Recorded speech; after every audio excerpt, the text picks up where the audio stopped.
To plan a perfect remodel takes time. It takes introspection, at least. There's no getting around that. But in some cases, a lot of time is just what you don't have. Life happens. You might need to move or have sudden changes in your family's scope and scale. You might have an opportunity to take advantage of that requires fast action. So suddenly you need to dive into changing your home without the time for that introspection. The less time you have, the more you have to use that time well. And when I talk to people about how to think about their home improvement plans, the step that they are most likely to skip when time is short, ironically, is the most important, the most essential part of any well-planned and well-executed remodel: introspection. Hey there, welcome back to Mid-Mod Remodel. This is your show about updating MCM homes, helping you match a mid-century home to your modern life. I'm your host, Della, architect and mid-century ranch enthusiast, and you're listening to episode 1712. Now, I found myself making this point again recently for a specific audience. For my Master Plan in a Month mini course, I put together a 4-week series of encouraging chats to walk them through the mindset they need to have while following the quick start lessons, workbooks, and guides associated with that 30-day program. I realized that the first of the 4 chats had something I wanted to say to literally everyone. Whether your remodel plans are going to take you several years to mull over, or they need to happen several days from now, this is the piece that I would have everyone I cared about be sure to cover. And everyone whose mid-century home I cared about. So today I wanted to share it with you. I'm going to talk about the dream stage of the master plan in detail, and more than what it is, why it's the most important thing you should do when you're planning in a hurry, how you can both think about what's important to you and focus on how to quickly explain that to others, to the contractors, suppliers, and subs, and even to the friends and family who, when you're planning quickly, you will depend on to help you brainstorm solutions for your challenges ASAP. So you'll get 3 quick exercises to think through about what's important to your home now, on an irregular but important occasion, and in the future. Plus, I'll answer a student question about what it means to change your mind in the middle of a remodel plan and how to loop your contractor in on the change. Spoiler alert, it will all turn out okay. Please enjoy this 30-minute pep talk originally delivered to the Master Plan in a Month program. And if you're curious about that program, if you find it inspiring and you'd like to hear 3 more talks on this topic, you'll find them inside Master Plan in a Month. This is the fast action version of my master plan process, which you can realistically take on in just 30 days or less if you need to. Or you can use the same steps to jumpstart a longer process and get yourself going over more days, but perhaps still a limited amount of time. Hours. The link for that is in my show notes. Find them at midmod-midwest.com/1712. You'll also find the transcript of this episode, and I hope you really enjoy it.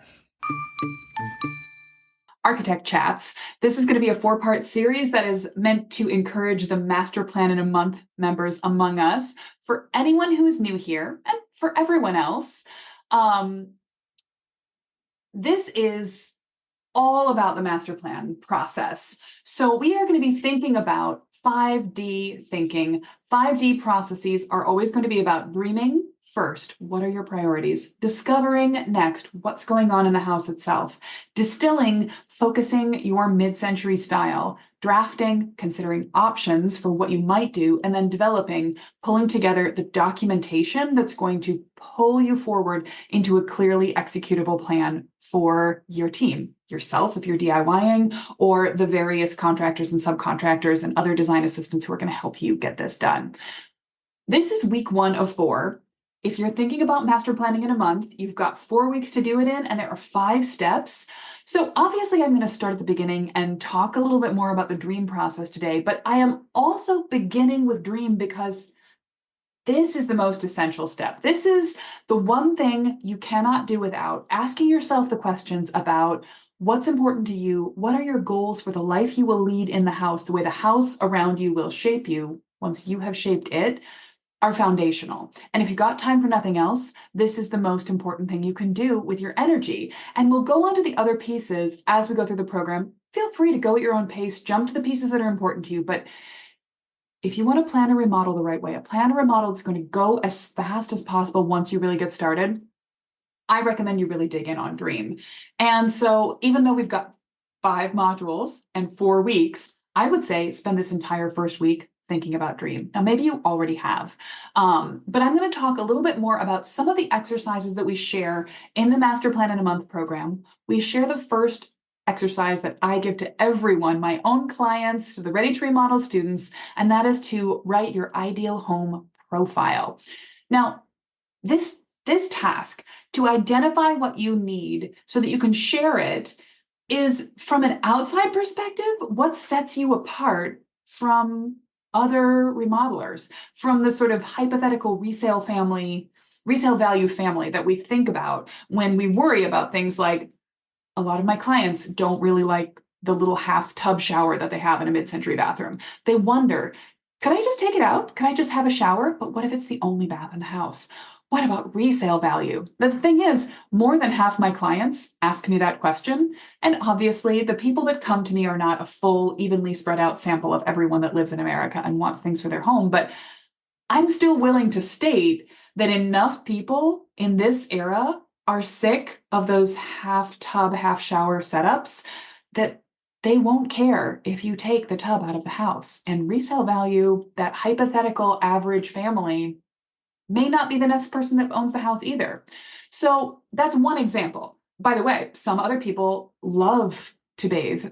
That's how they rest and they recreate and they restore themselves after the day is done or before the day starts. For those people, we're putting in soaking tubs.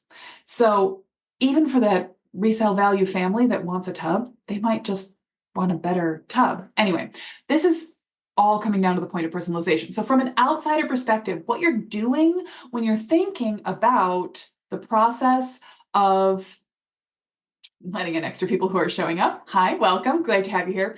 So when you're thinking about the process of what is important to you when you're writing your ideal home profile, you are thinking about how you're going to share this with the world. Now, you don't have to share your written ideal home profile with anyone. I mean, if you're a master plan client of mine, I will ask you to share it with me.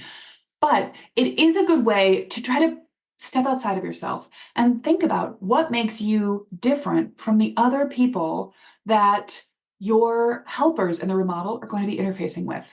Now, they don't need to know all of your personal business, but it is going to help them to understand what you're trying to get out of your house, out of your life, if you can have a boiled down explanation of what your future life in this home will be that you can share with them to reinforce why you're making the choices you want, to avoid pushback, and so that they can collaborate with you in helping you to generate good ideas, which again, for Master Plan in a Month, when we're thinking about the fastest, most compressed possible design time, you're going to want to reach out to other people. You're going to want to be open to the ideas and suggestions of contractors, of salespeople, of your friends and family, because you don't have time to mull it over and think about design possibilities from every possible perspective.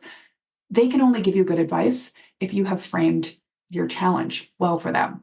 So when you are writing your ideal home profile, you're telling the story of your life, what sets you apart, not what makes you unique necessarily, but what makes you different from an assumption to someone else. There are actually 3 different conditions you want to think about as you tell that story of your life. And they have 3 rank order priorities. I'm going to talk about these in specific order because this is kind of how I think you should focus your energy, your attention, the way you explain it. The first way to think about your life when you're telling the story of it to someone else is your everyday existence. This doesn't have to just be weekdays, work days. It could be the weekends, but the things you do again and again and again on a cyclical basis. You're telling the story of what it's like in your home to wake up and get out the door. Or if there are people in the household that don't get out the door in the morning, that work from home, that take children at home, that spend the bulk of their time, their daily life in the house. You want to think about the routine experiences of, are you regularly hosting people? Are you having dinner parties 3 nights a week with all your friends? Are you having the neighborhood block over to your house every Saturday night? If these are things that are happening on the regular basis, then they end up in the story of your life, in your ideal home profile, in this everyday category. This is the most important thing to think about when you're designing your home. And you can break it down even further. You can think about where you are at different times of day, which might let you give a single room dual purpose later when you're thinking about solving problems. But right now, we're making a list of the kinds of experiences you want to have in your home. Maybe the kind you already have and need, maybe the kind you only dream about having, but the waking up, the morning coffee, the getting out the door, the noon break, the early afternoon light, the way you like to experience the evening when the family regathers, the way you like to go to bed at night, how that changes from weekday to weekend. These things are really important to know. This is what I want you to focus the primary energy of your remodel on. The way you reconfigure spaces, how you think about it. But there is another important category that I'm going to talk about next, and that is special occasions.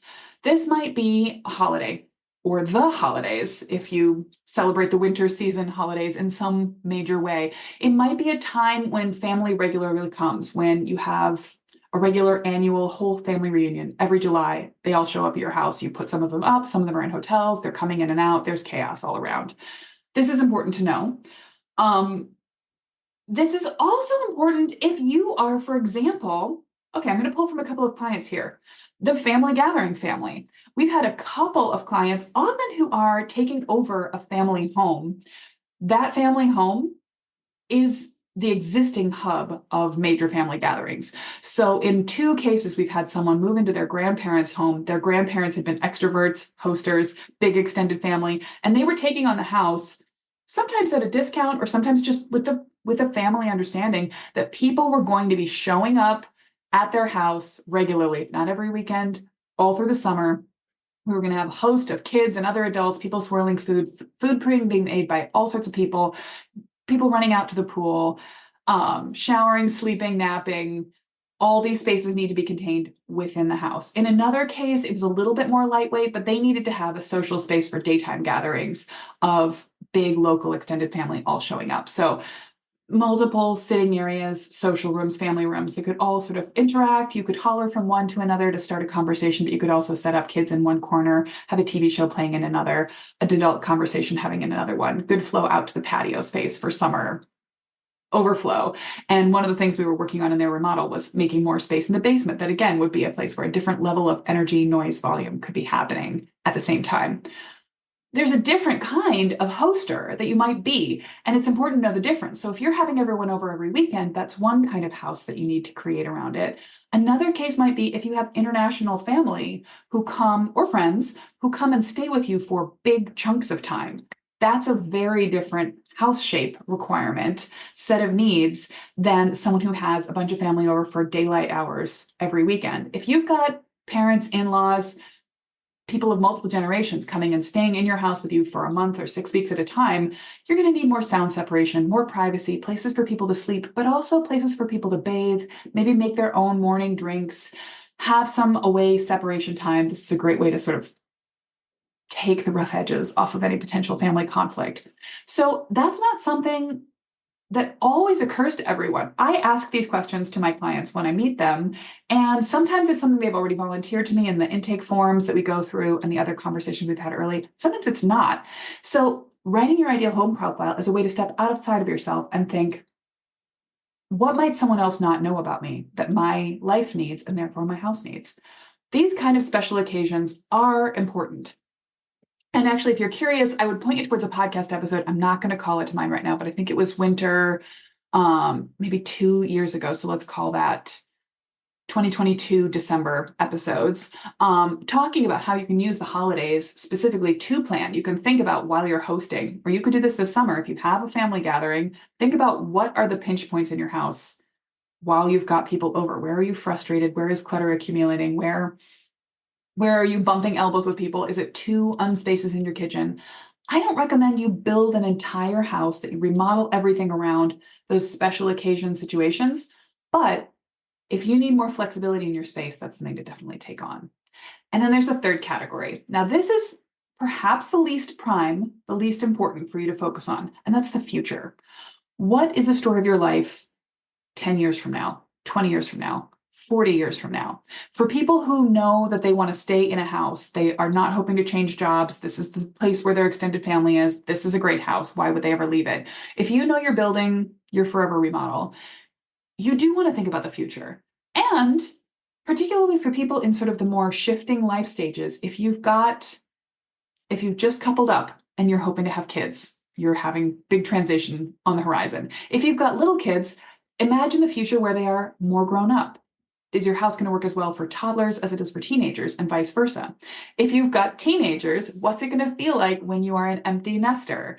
And if you are a working couple or single, what's going to feel like to live in your house when you're retired? Now, one thing that is always a good idea is planning for some amount of accessibility in your remodel. It's always a good idea to think about widening doorways, creating zero entry showers, making space to move around a kitchen, because you don't have to age in place to need accessibility features. Anybody can snip on a banana peel and break their ankle any day, any week. And so it's nice to have a house that accommodates that. And since we live in mid-century houses, they're often all on one floor. So we've got a lot of room to build off. We already have our bedroom on one level. We already have our main services on one level. So if you just do a couple of other things, bringing the laundry up to the main floor, maybe not even now, but just planning for where that could happen in the future, you have future-proofed yourself a little bit. That said, again, the order of priority is your daily needs, your special occasion needs, and then the future. Because again, another mistake I think a lot of people can make when they remodel is to look too far ahead. And for example, parents with a couple of teenagers in the house to think about how they will remodel their house so that when their children are grown, coupled, and have kids of their own, there'll be room for everyone to come back for Christmas. You don't need to plan for grandchildren you don't have already. Grandchildren sleep on the floor. You don't know if you will have grandchildren. That's the future in a fuzzy, imaginary way. But it is really important to think about those three categories and to just run through them in your mind. You can do this again. Remember, when time is short, this could be a half an hour conversation. This could be a meditative dog walk with your iPhone notes app open or a notebook in hand so you can jot things down. Or it can be a week of deep conversations you have with your spouse or partner. It can be something you come back to over and over again over time. Whatever amount of time you have to go deep into dream, go deep into dream. The other exercise, there's actually 3 workbooks that I include within just the master plan in a month. Again, boils down to the most essential things you should think about when you're 5D thinking. I still have 3 exercises, and they are your ideal home profile, the visiting tour of your house, and the learning from your past exercises. But today I want to jump to that, should be the third one, I mentioned it second, the visiting tour of your house. When you are visiting your house, there's a couple of different ways to go about this. And this doesn't depend on your remodeling goals, personality, but on your brain chemistry, your preference for focus. So as you look around your house and explore it, refamiliarize yourself with it, try to see it with fresh eyes, you might choose to do this as a part of your daily life, particularly when you're in a hurry. It might just be put a notebook in your back pocket and carry it with you at all times. And when you're in a space using it, at the end of using that space, jot down some ideas about it. You could do this in a notes app in your phone, a Google Doc. You could bring your laptop with you if that's easier.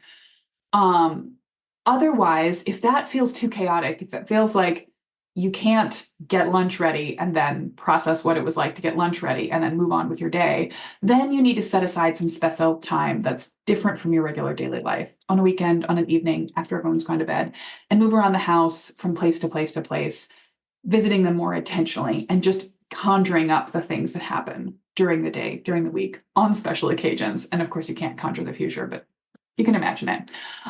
Visiting your house is more about what is and not about what should be. But remember how I said you wanted to, whether you're doing it in a moment or you're doing it in a special visit, you are carrying a document source. You are carrying a notebook, you are carrying a notes app, because the most important thing you can do in this exercise, and frankly, in all the workbook exercise I share with you, is to write it down. It's going to feel fresh to you in the moment. You're going to think about this. You're going to talk to your spouse. You're going to feel like, oh, we had a good conversation. We got on the same page. That, of course, is helpful to do it at all. But if you don't write it down, it's never going to be as clear as it feels in your head. Writing it down is clarifying. You have to choose the right words. You have to put them on paper or digital pixels.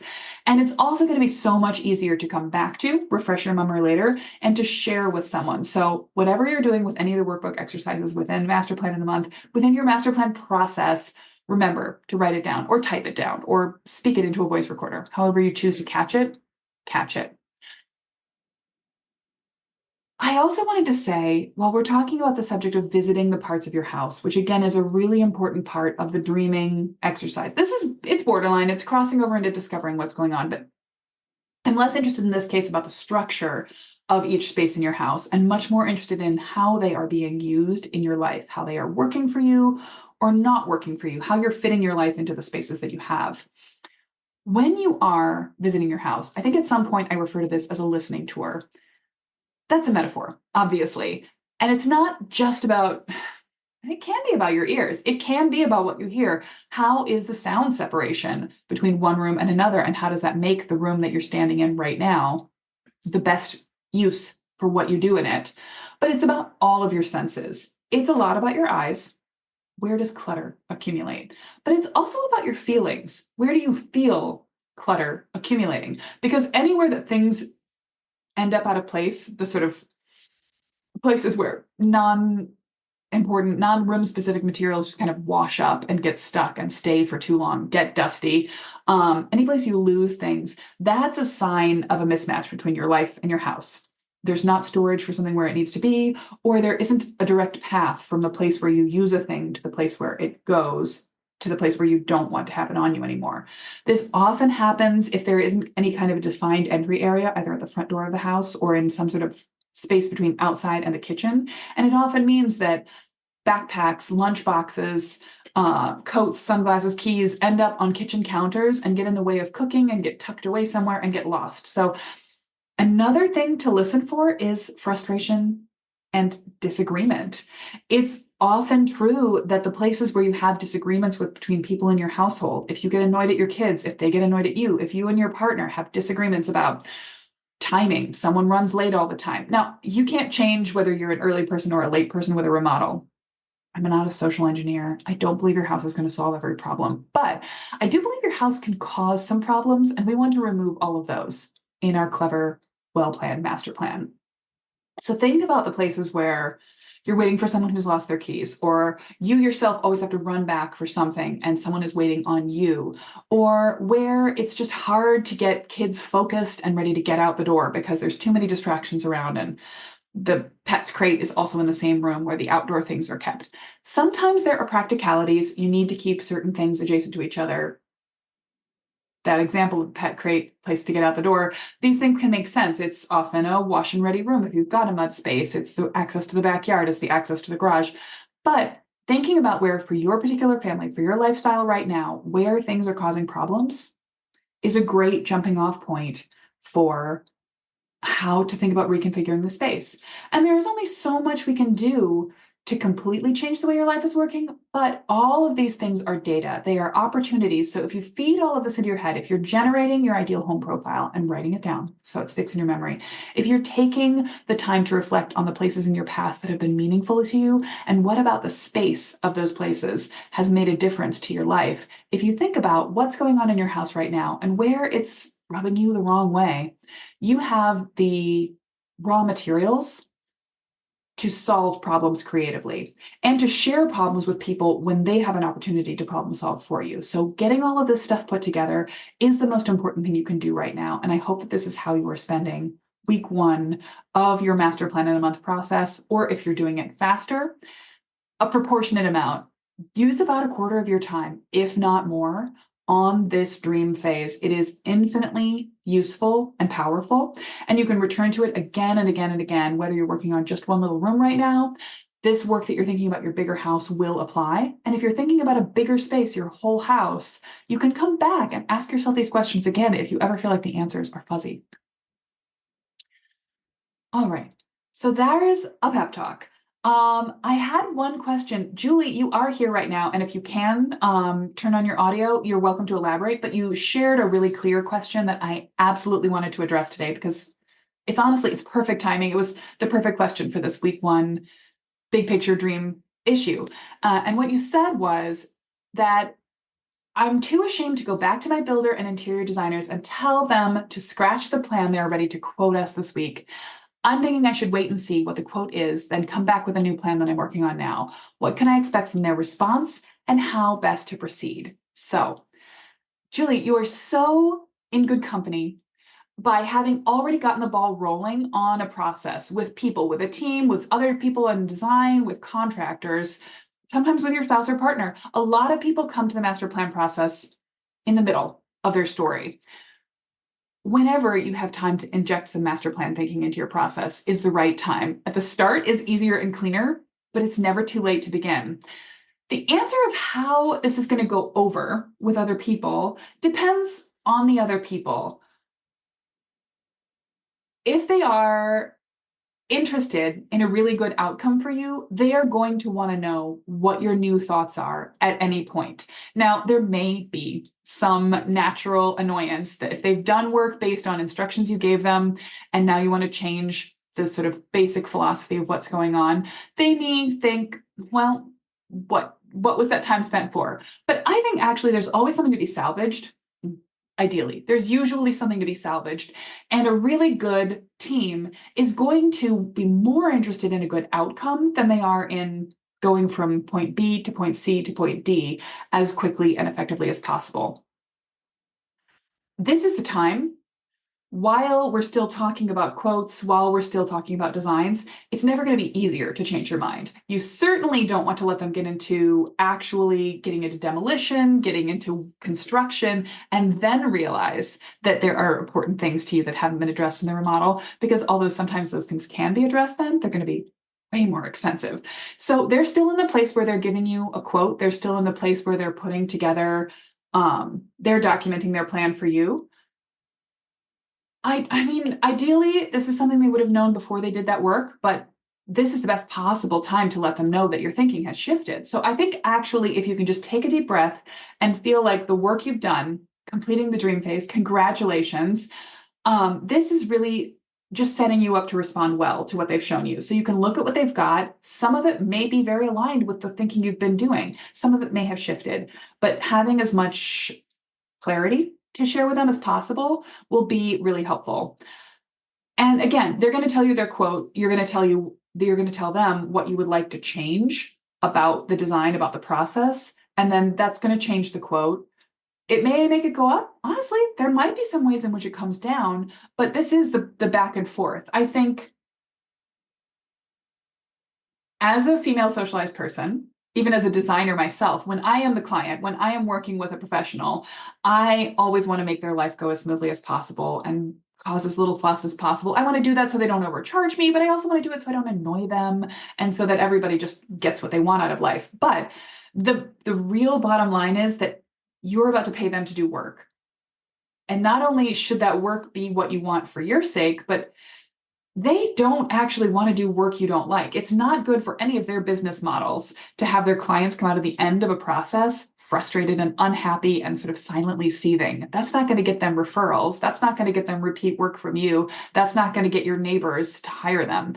So if they know what they're doing, they want you to tell them everything that's on your mind so that the end process, what they actually charge you for, what they actually do, what is done and photographed and goes onto their website, actually fills you with joy. You'll write them an excellent testimonial. You tell everyone you know. Your friends and neighbors will hear about it from you. And when they give your name to another future client, you will tell that person that they were a joy to work with and that when you had a fresh idea in the middle of the process, they listened to you and they turned on a dime. So I'm hoping that they know that. And even if they don't, I'm sure that what you should do for yourself is ask for what you want and need.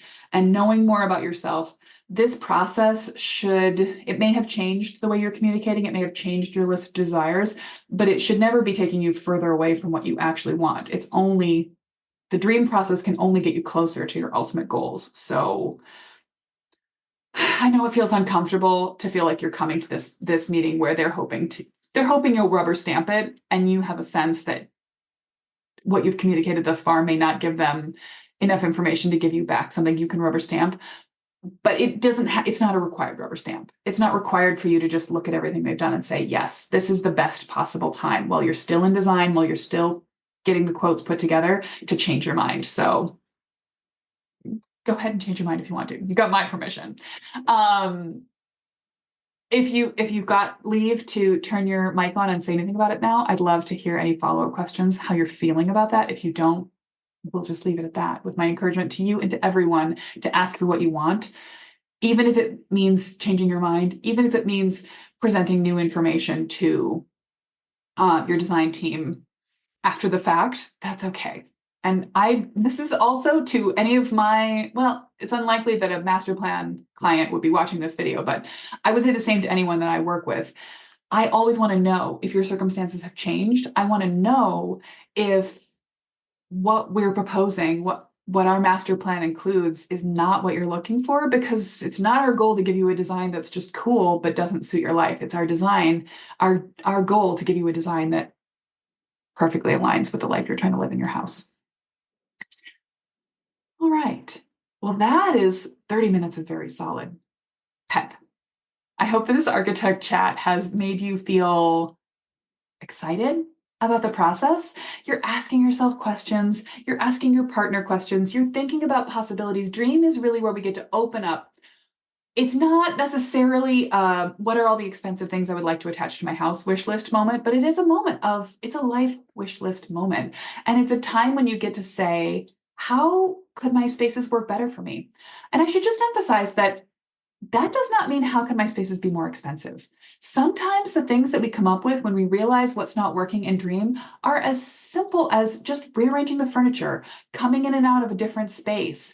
So having the ability to think flexibly is going to come from asking yourself the right questions. It's going to come from opening up the possibilities. And you may be able to do some really clever things as we get a little further down the process, as we start to brainstorm design solutions.